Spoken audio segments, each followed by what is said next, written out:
I ranked the top 30 small forwards for the next NBA season, and this isn't based on right now or what they did last year. This is more so based on what I think they're going to do next season. At number 30, I have Dillon Brooks from the Houston Rockets. I think this is a fair spot for him. You know, he's not a star by any means, but he is a solid 3-and-D player. He's gonna give gritty defense, and last season he shot almost 40% from 3 at times, but he finished the year at only 36. I also think he could lose minutes in this upcoming season because of guys like Reed Shepherd, Amen Thompson, Tari Eason, and Cam Whitmore that all need minutes on this Rockets team. At number 29, I have Jaime Jaquez Jr. Last season to start the year, Jaime didn't get much minutes out of the gate, but after about a month, he was becoming like one of the best rookies in the entire league. But by the end of the year, his production seriously slowed down. I do think he's a pretty good small forward, and honestly, he could be higher up on this list. At number 28, I have Cameron Johnson. Cam played in 58 games this year, averaging 13 points per game, and this Nets team is gonna suck in this upcoming season. So I think that number could rise. You know, he could be a guy that averages 16 points per game for sure, but he's gonna play a lot of meaningless basketball. He has okay defense, and he's a really good shooter. He could shoot over 40% in this upcoming season from 3. Make sure to subscribe if you guys haven't. I'm trying to grow the channel as much as we can, and we're on the road to 3,000 subscribers. We're almost there. At number 27, I have Max Strus. I feel like most people, if they were making small forward rankings, would just leave Max Strus off of the top 30, but I don't know. There's something about him that I just feel like he's a very solid like glue guy. He's a very solid role player. He's a player that I would honestly want on my team. He's gonna give you 110% effort every time he's out there. He's gonna shoot pretty solid, and you might think he's smaller, but he's actually a sneaky 6'5". At number 26, I have Andrew Wiggins. After being an all-star starter in the 2022 NBA season, the last 2 seasons for Wiggins have been pretty rough. Last year, he only averaged 13 points per game, and at times he was literally played off the court. But if the Warriors want to be halfway decent, they need Wiggins to step up and be somewhat like the player he was in 2022. You know he's always gonna have solid defense, but offensively,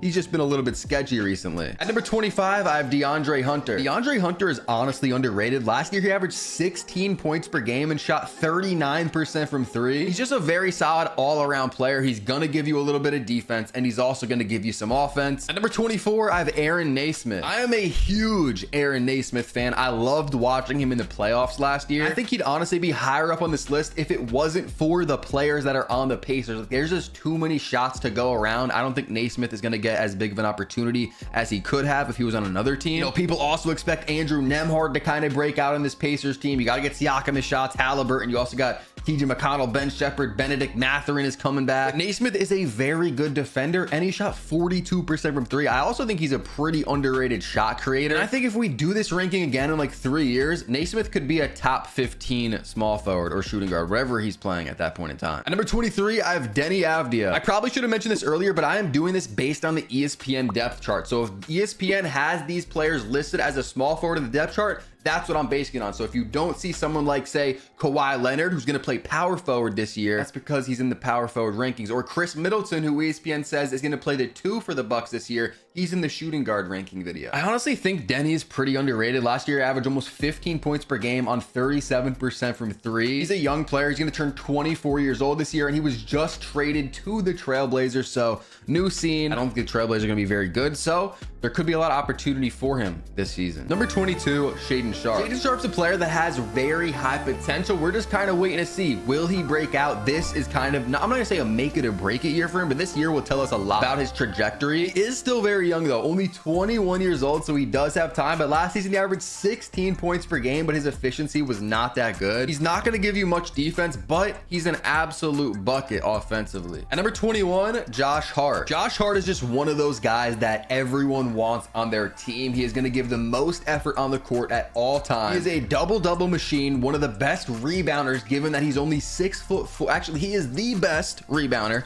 for a 6'4" player in the entire NBA. He's gonna hustle, he's gonna play solid defense, but the reason that I can't put him any higher is because his minutes might be a little bit lower this year. We saw Tibbs, especially in the playoffs, was sometimes just playing him the entire game, all 48 minutes, but now the Knicks brought in Mikal Bridges, OG Anunoby, maybe will be healthy, and Julius Randle is back. At number 20, Klay Thompson. Look, I know some people want to put Klay Thompson lower on this list, but I think people forget it's still Klay Thompson at the end of the day. A lot of people have a sour taste in their mouth based on that elimination game where he went 0 for 10 and the Warriors, you know, got sent home and that was Klay's last game as a Warrior. Yeah, he had some rough moments, but he still averaged 18 points per game and still shot 39% from three. Yeah, it was a slight down year, but it was a down year for Klay Thompson standard. I will still take a guy that is shooting 39% from three and he's still an okay defender. At number 19, Grayson Allen. I think you guys would probably agree with me on this one, having Grayson Allen above Klay Thompson at this point in time. You know, Klay Thompson is just getting older, and Grayson Allen statistically was the best shooter in the NBA last year. He shot 46%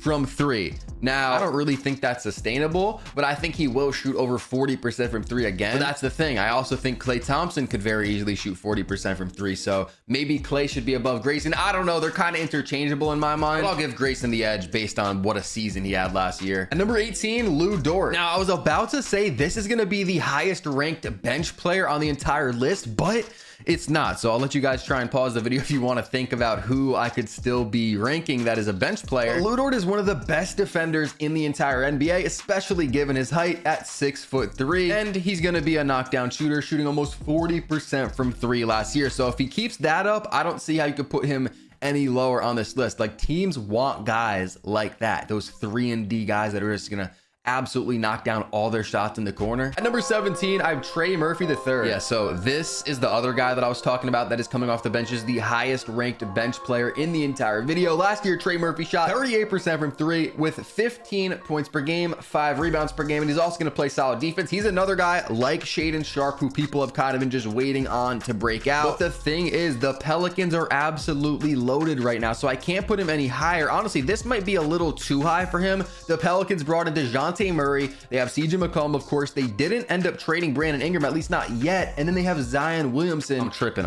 I forgot there's one more bench player that's even higher, and he's on this team. Spoiler alert. But there's just not enough minutes to go around to where I could put Trey Murphy higher on this list, but he is an insane shooter. At number 16, RJ Barrett. Now look, I know a lot of you guys will say Trey Murphy's a better basketball player than RJ, maybe even Lu Dort is better, but again, this is based on what they're going to do next season. And I think the Raptors, after losing Siakam, after losing OG Anunoby, I think they kind of have a void, and I think RJ Barrett, Emmanuel Quickley, and Scotty Barnes are really going to fill that void and kind of have a really good season. Now, I don't think the Raptors are going to be good by any means. They're not going to make the playoffs, but RJ is still going to put up some numbers next year. At number 15, Jaden McDaniels. Now, there's one part of this game that got him this high in the rankings, and that is going to be his defense. He is so lengthy, 6'9", with a crazy wingspan, going to just play insane defense. But offensively, to be honest, he doesn't get much opportunity, but his shots weren't really falling. He shot 33.7% from three and averaged 10 points per game. He's not really a shot creator at all. If he was to score last year, it would be like, wow, they just kind of left Jaden McDaniels open, and that three-pointer went in. At number 14, Michael Porter Jr. At this point in time, MPJ just proven his importance to championship winning basketball. Of course, the Nuggets won in 2023, and MPJ played his role to perfection, never passing and just shooting every time he got the ball, shooting 40% from three, 17 points per game with 7 boards per game. At number 13, OG Anunoby. Knicks fans are gonna be mad at this one because I have OG pretty low on this ranking of small forwards, but I'm not gonna say he's overrated. But one thing he's got to prove to me is that he can stay healthy. He's always getting injured. And this is a guy that only averaged 14 points per game last year. In his career, he's averaging 12 points per game, shooting 38% from three. That is very good. We'll see if he can keep that up. But personally, I think there's just some guys that I would prefer over OG. And again, we almost have to pencil him in to miss like at least like 25 games, which is just insane. At number 12, Herbert Jones. Okay, now some of you guys are going to be rattled, especially if you're a Knicks fan, because I just put Herb Jones over OG Anunoby. If you agree with this, let me know in the comments. I mean, I would say Herb Jones is a better defender than OG Anunoby. I really would. And Herb shoots better from three, shooting 42% from three last year. I think Herb is one of the most underrated players in the entire NBA, and he's still off the bench because the Pelicans were unable, at least so far, to trade Brandon Ingram. Having Herb Jones and Trey Murphy off your bench is literally insane. At number 11, I have Franz Wagner. Look, I know Franz is probably going to improve this next season, but I'm just not as high on him as some other people are. His shooting numbers just really don't impress me, shooting 28% from three, 48% from the field. He's just kind of inefficient. But I do like his size at 6'10" and just having that ability to rebound. I feel like he's a pretty smart player, averaging almost 4 assists assists at his position is pretty solid. He averaged 20 points per game. He's gonna be pretty good. And so, I mean, I just feel like this is a fair spot. Maybe you could put him a few spots higher, but I kind of like this spot for him. At number 10, I have Kyle Kuzma. Now, you guys probably would expect Kuzma to be a power forward, but with Jonas Valanciunas and Alex Sarr on the Wizards, they have Kuzma listed as a small forward. And Kuzma's a guy that'll probably go out and average, 22, 23, maybe 24 points per game. He's gonna give you like 6 or 7 rebounds per game with 4 assists. He's gonna put up numbers. You gotta have him decently high on this list, but he's not really gonna play meaningful basketball because he is on the Washington Wizards. At number 9, I have Zach LaVine. LaVine has arguably one of the worst contracts in basketball, and the Bulls just cannot find a way to trade him and get rid of him. Well, at least for now, he's gonna be playing for the Chicago Bulls, and he's a guy that can, shoot the 3 ball pretty well. He can get a bucket. He can finish. We know he can finish. We know he can get some crazy dunks. He's just mainly an offensive guy. Defensively, he's not going to really give you much. And so that's why he really can't be much higher on this ranking. At number 8, Desmond Bane. The Grizzlies are going to be completely revamped in this upcoming season. I have them as a playoff team after last year. They were one of the worst teams in the entire league. Also, you probably think of Bane as a shooting guard, but they of course have Ja Morant and Marcus Smart, which pushes Bane to the small forward position. Last year, Bane averaged 24 points per game, and we know he is one of the best shooters in the entire NBA. Offensively, he's going to be great, and defensively, he's solid. At number 7, I have Jalen Williams. Jalen Williams is one of my favorite players in the entire NBA, if we're being honest, and he was one of the toughest people to rank because we all know that the ceiling is there for Jalen Williams. The potential is there. It's just a matter of how fast are we going to see it. He shoots the lights out, shooting 43% from 3 last year, but I feel like that's not even what he's known for. To me, Jalen Williams is just a really good defensive player, but offensively, he gets buckets, 19 points per game, again, shooting 43% from 3. He could really do it all, and I think one day he could pan out to be something like a Jaylen Brown,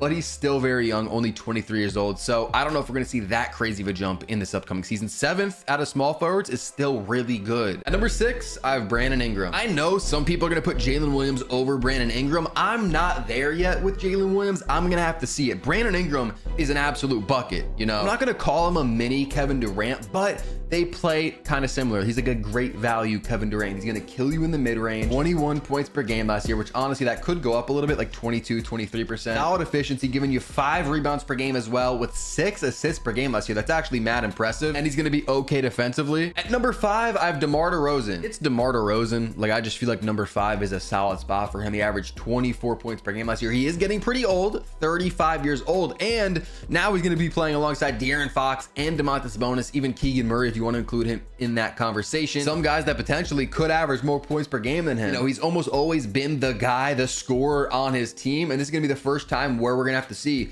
how can he adapt to this type of environment. But he's one of the most clutch players in the NBA, and he's honestly one of the best scorer. Well, best is kind of crazy, but you know what I mean. He's a really good scorer. It's DeMar DeRozan. I like this spot for him. Number 4, Paul George. Paul George is now on the Philadelphia 76ers, and I'm really interested to see what they can do this year. How far are they going to go? How is he going to mesh with Embiid and Maxey? He's getting a little bit old, and the guy that I'm going to put above him, I think, are kind of interchangeable. So whether you want to put the 3rd guy or the 4th spot, Paul George, you want to swap them, it's up to you guys. I do think Paul George, unfortunately, has lost a step from, his, 27 age season, whatever, what I'm saying? Like, he's just not the same player that he used to be. But he's going to be a good shooter, shooting almost 42% from 3. He's going to find a way to be impactful. And he still plays solid defense, even though he's 34 years old. At number 3, Jimmy Butler. Again, I think Jimmy Butler and Paul George are interchangeable, whether you want to put Paul above Jimmy or you want to put Jimmy above Paul. They're pretty similar at this point in their career. They shot pretty much the same exact percentage from 3 last season, and they're both going to play pretty solid defense. Although at this point in their career, if I had to pick one, I would say Jimmy's probably the better defender. I could be wrong on this. You guys might disagree. I would take Paul George offensively and Jimmy defensively. We've just seen how smart of a player Jimmy Butler has been, and just how clutch he is, and just how much of a playoff performer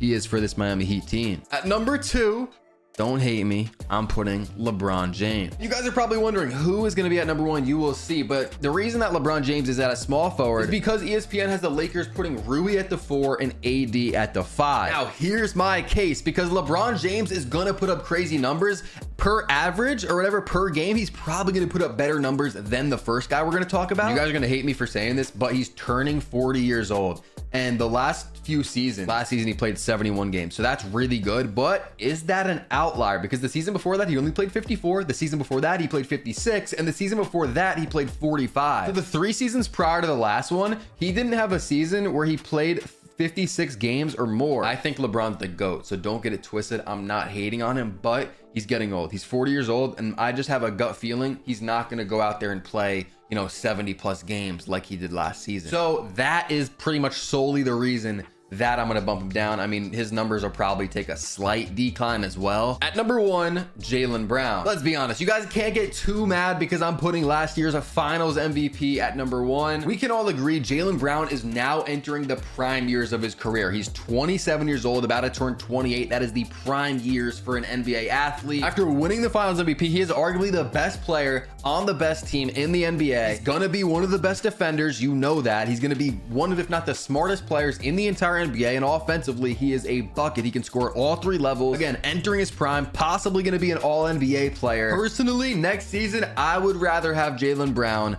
than LeBron James. I know it sounds crazy, but talk to me at the end of next season. Subscribe if you guys haven't. We're on the road to 3K subs, and check out the point guard and shooting guard rankings video. Those were actually top 50, and I'll see y'all in the power forward rankings soon. Turn on noties.